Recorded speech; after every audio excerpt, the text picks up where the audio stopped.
para projetos de artistas por meio da Lei Rouanet. Segundo ela, os recursos tinham sido bloqueados pelo governo Bolsonaro. Além disso, Margarete informou ter publicado no Diário Oficial da União as primeiras prorrogações de projetos de captação pela Rouanet. A Lei Rouanet permite o patrocínio de obras culturais. Em contrapartida, o valor do patrocínio pode ser abatido total ou parcialmente de impostos. Mas com você, Zé, o que achou dessas primeiras medidas da ministra da Cultura? Ô, Vitor, primeiro eu queria dizer que eu não sou contra a Lei Rouanet, não, viu? A Lei Rouanet tem lá as suas vantagens. Uma lei, eu me lembro desse debate no Congresso, era o diplomata Rouanet, que morreu recentemente, ainda no governo Collor. Começou esse debate antes, mas, enfim, foi publicado no governo Collor. E ela visa a possibilidade de financiamento de artes, né? Só que é o seguinte, muita gente diz, mas isso é um projeto, a captação é na iniciativa privada, sim, mas é um dinheiro que o governo deixa de receber, receberia através de impostos. E as empresas passam esse dinheiro para projetos culturais e desconta, portanto, trata-se de um dinheiro público. O que está errado, e essa lei, ela é boa, o que está errado é exatamente na projeção de grandes projetos, de artistas que não precisam, famosos, que não precisam, e eles é que têm a capacidade máxima de fazer essa captação. Nem todo mundo consegue, primeiro, fazer um projeto e apresentar para ter acesso à Lei Rouanet. E depois da apresentação do projeto e da aprovação do projeto, é preciso ir atrás de empresas dispostas a investir. Quer dizer, quem tem condições de fazer isso? Grandes empresas, grandes estruturas. Como isso fica difícil, foi criado um monte uma rede para fazer esse trabalho de projeto e captação e ganharam muito dinheiro. O artista não tinha essa habilidade, aí manda o escritório fazer e o escritório fica com boa parte. Aconteceram vários desacertos. Eu não acho que seja o normal o roubo e o desacerto. Roubo e desacerto é outra coisa, isso tem que ser investigado. Como o filme O Chateau, o Rei do Brasil, que o Guilherme Fontes teve que retornar dinheiro para os cofres públicos, porque houve irregularidades, quer dizer, projetos de 23 milhões e que acabaram em 2 shows, enfim, houve muitos desacertos. Então, o que é preciso nesta lei é vamos dizer, um pente fino, e foi o que aconteceu no governo Bolsonaro, quer dizer, não acabaram com a Lei Rouanet, apenas adequaram o que deve ser dinheiro público, e é dinheiro público. Não adianta dinheiro privado, não, é dinheiro público, porque se não fosse o projeto, entraria o dinheiro público nos cofres do governo. Então, dinheiro público não pode ir para quem ganha muito dinheiro, porque não precisa. O mercado se resolve, cobra ingresso, faz o patrocínio de empresas e assim por diante. Então, eu acho que precisa uma adequação da Lei Rouanet para quem realmente precisa, e eu colocaria aí as manifestações culturais, populares e regionais. Diga, Pavinato. Bom, a Lei Rouanet, ela funcionou durante o governo Bolsonaro, mas não da maneira que a classe artística do mainstream gostaria. A Lei Rouanet, ela se prestou ao papel para o qual ela foi criada, que é incentivar a cultura, a arte de artistas dos rincões do Brasil que, de outra forma, não teriam meios para levar a sua arte adiante. Só que nós tivemos um governo marcado com boas ações e discursos desastrosos. E nós temos um povo, a direita e a esquerda, um povo que gosta de discurso, um povo que gosta de ouvir o que quer. Então a gente tinha discursos do presidente, uma comunicação que não foi boa, mas os pequenos artistas, aqueles sem condições, dos lugares mais afastados, porque os lugares mais afastados, o grande Brasil, o Brasil grande também merece arte, o Brasil grande também merece cultura, e o dinheiro ia para lá.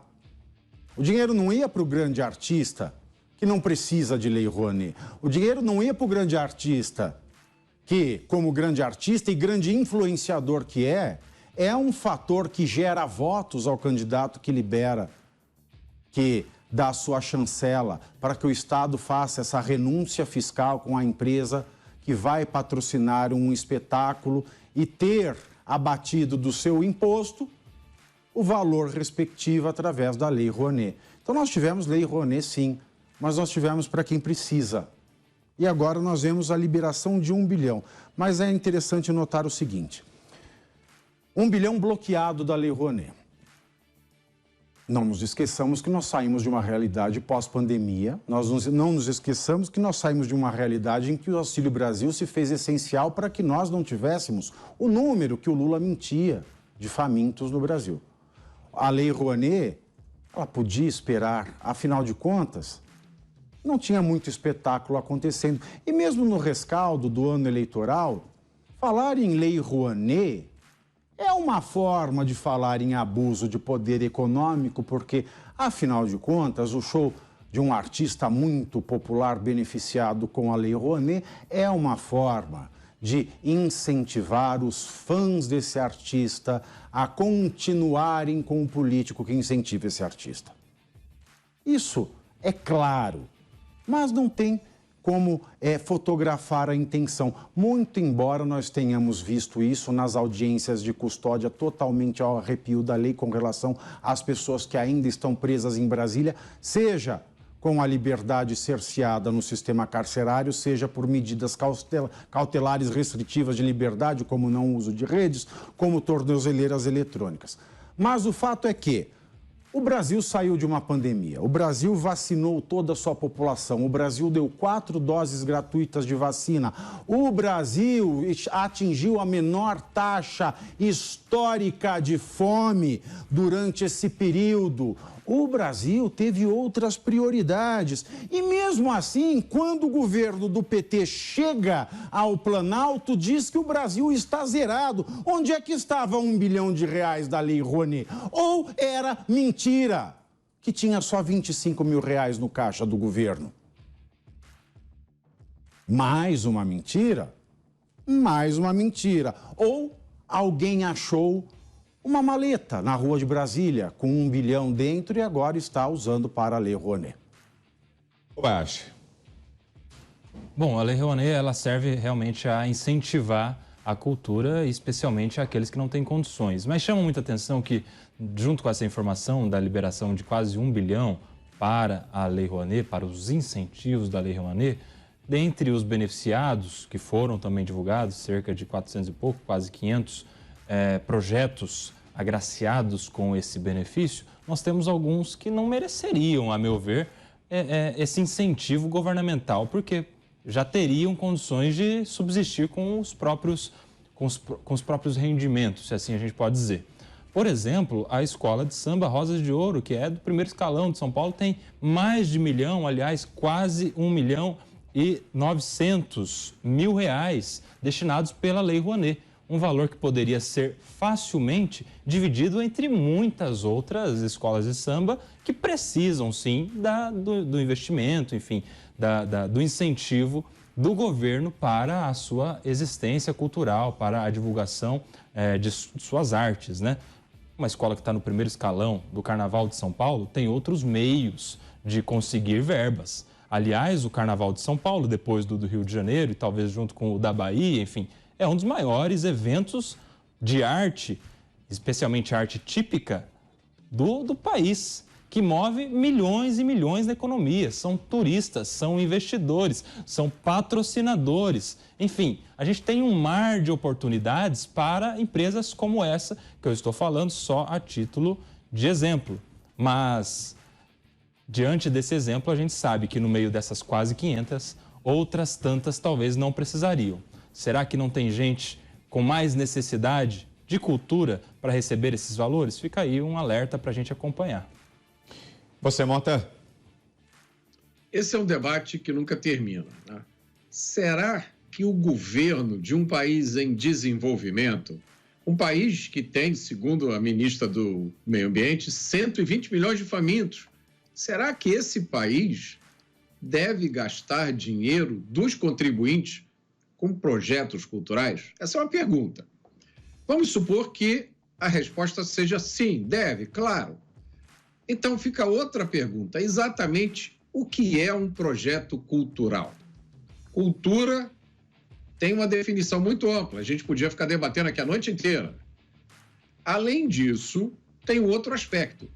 Uma manifestação cultural que agrada uma pessoa pode não agradar a outra. O problema de usar o dinheiro dos impostos para financiar projetos culturais é esse. Você, pagador de impostos, pode acabar patrocinando, bancando shows, filmes, exposições de arte que não estão alinhados com seus valores, que podem até se opor a valores que são importantes para você. Há um outro problema também, que talvez seja maior, que já foi mencionado pelos meus brilhantes colegas. Como evitar que esses recursos, que são recursos de impostos, acabem nas mãos de quem não precisa deles? Há muitos artistas ricos e famosos que recebem o auxílio da Lei Rouanet.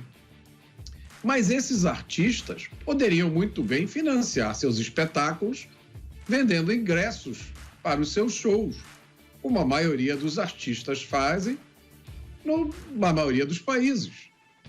Esse é o desafio de uma lei como a Lei Rouanet.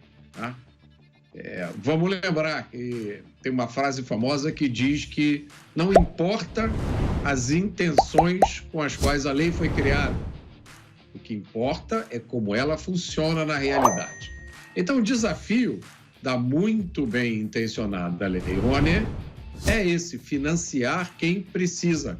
Como garantir que esse dinheiro vai ser direcionado para aqueles produtores de cultura que realmente precisam. E aí, para vencer esse desafio, é preciso enfrentar duas mazelas que assombram os governos de todo mundo: incompetência e corrupção.